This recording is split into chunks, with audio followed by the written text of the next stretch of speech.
శ్రీ పరమాత్మనే నమః.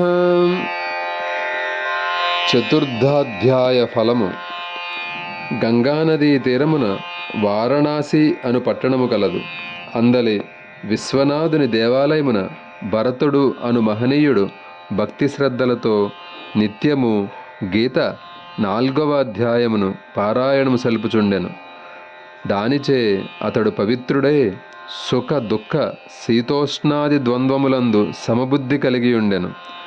ఒకప్పుడు అతనికి మహాత్ములను సందర్శింప కుతూహలము జనింప పర్యటనకు బయలుదేరెను.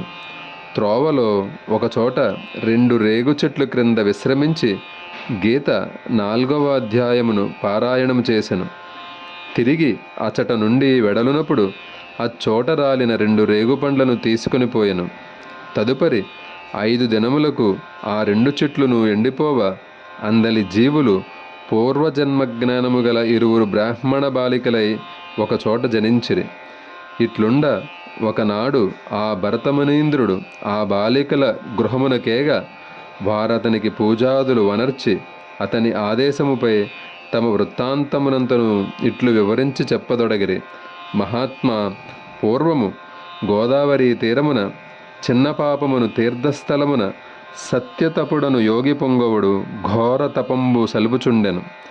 అతని తపస్సుచే తన పదవికి ఏమైనా భంగము కలుగునేమోయని తలంచి ఇంద్రుడద్దానికి అంతరాయము కలిగింపనించి అప్సరసలమగు మా 2 అచ్చోటకి పంపెను.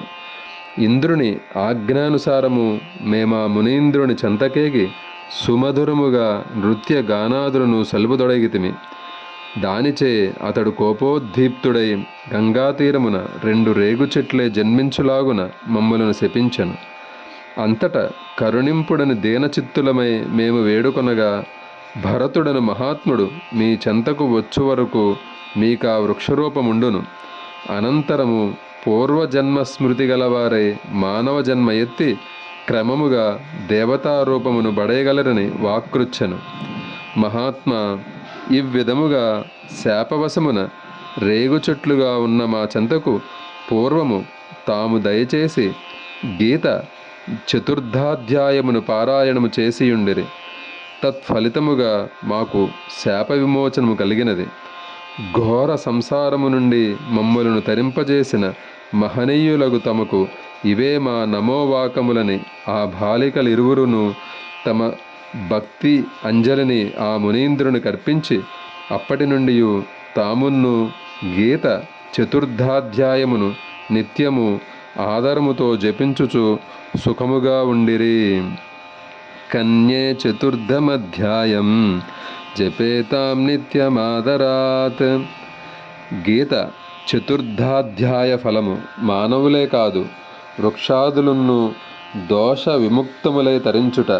హరి ఓం. సర్వం శ్రీకృష్ణార్పణమస్తు.